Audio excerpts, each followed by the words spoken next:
Hello विद्यार्थी मित्रों केम छो? આજે આપણે અઠવાડિયાના દિવસોના નામ, મહિનાના દિવસોના નામ, જોડિયક સાઇન અને હિન્દુ મહિનાઓના નામ વિશે અભ્યાસ કરીશું. તો અઠવાડિયાના દિવસોના નામ, name of the days of આ વીક.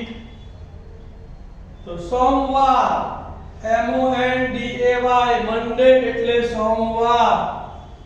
મંગળવાર ટ્યુઝડે TUESDAY ટ્યુઝડે એટલે મંગળવાર. બુધવાર વેનસડે WEDNESDAY વેનસડે એટલે બુધવાર. ગુરુવાર થર્સડે THURSDAY થર્સડે એટલે ગુરુવાર. શુક્રવાર ફ્રાઈડે FRIDAY ફ્રાઈડે એટલે શુક્રવાર.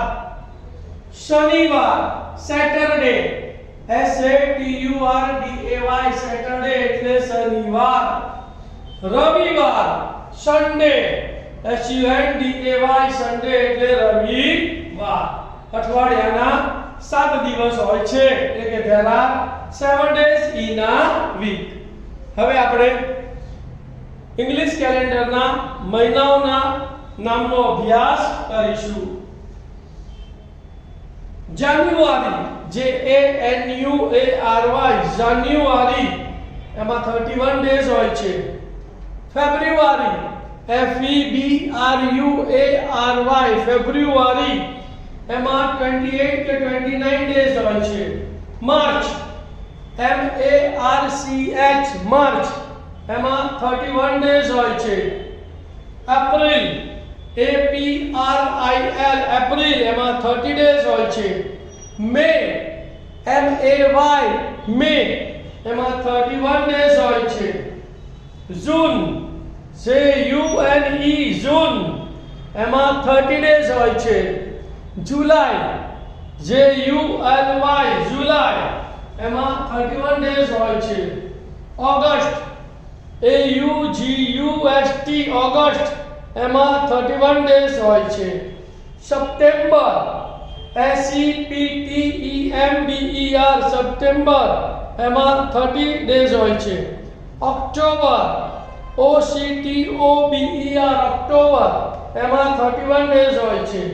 નવેમ્બર NOVEMBER નવેમ્બર એમાં 30 ડેઝ હોય છે.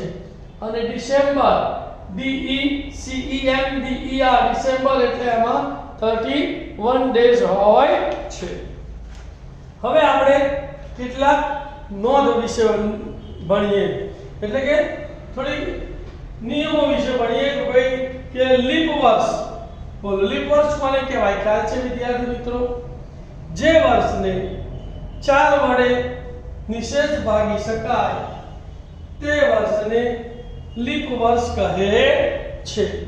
ઇંગ્લિશમાં કહીએ તો any year that is evenly divisible by 4 is called leap years. 2024 2028 અને 2029 એ હવે પછીના આવતા લીપ વર્ષ છે. લીપ વર્ષમાં ફેબ્રુઆરી માસમાં 29 દિવસ હોય છે. તો there are 29 days in the month of February in a leap year. એક વર્ષમાં 365 દિવસ હોય છે. તો there are 365 days in a year. Leap વર્ષમાં 366 દિવસ હોય છે.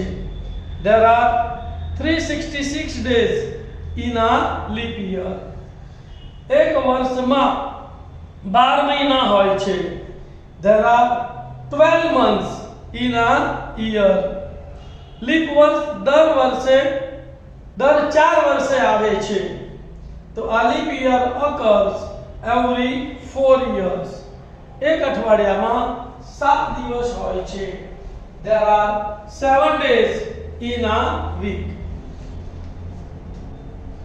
12 રાશિઓ હોય છે. there are 12 zodiac signs.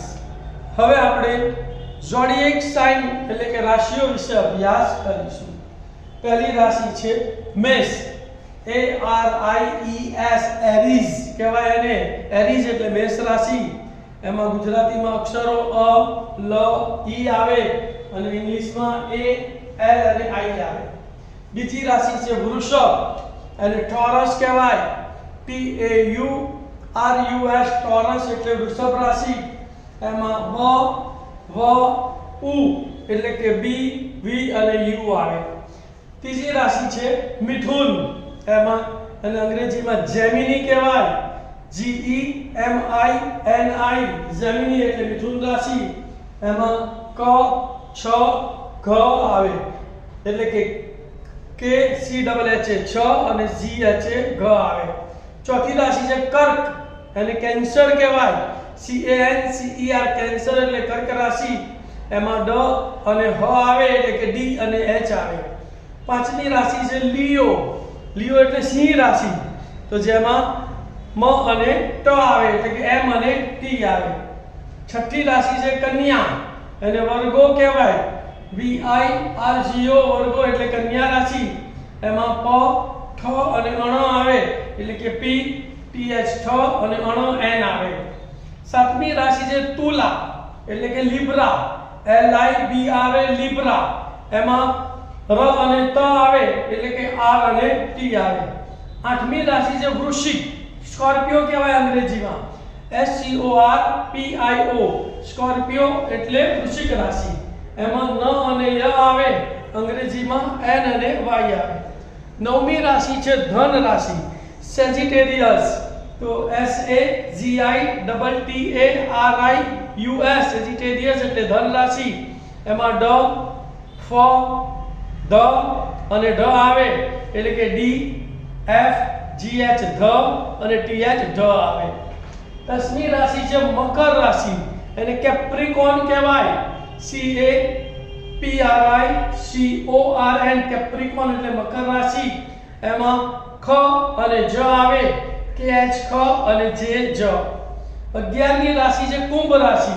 એને એક્વેરિયસ કહેવાય. AQUARIUS એક્વેરિયસ એટલે કુંભ રાશિ. એમાં ગ સ સ અને સ આવે એટલે કે અંગ્રેજીમાં કહીએ તો G S અને SH આવે. અને 12મી છેલ્લી એ મીન રાશિ છે. એને પાઇસિસ કહેવાય. PISCES. એની અંદર દ ચ જ અને થ આવે એટલે કે દ CH ચ જ એટલે Z અને થ એટલે TH આવે. તો વિદ્યાર્થી મિત્રો આજે તમે અઠવાડિયાના નામ, મહિનાના નામ અને રાશિઓનો અભ્યાસ કર્યો. બરાબર. તમે આ બરાબર યાદ રાખજો. રિવિઝન વારંવાર સાંભળતા રહેશો તો તમને યાદ રહી જશે. Please subscribe my channel and share and like the video. Have a great day. Thank you.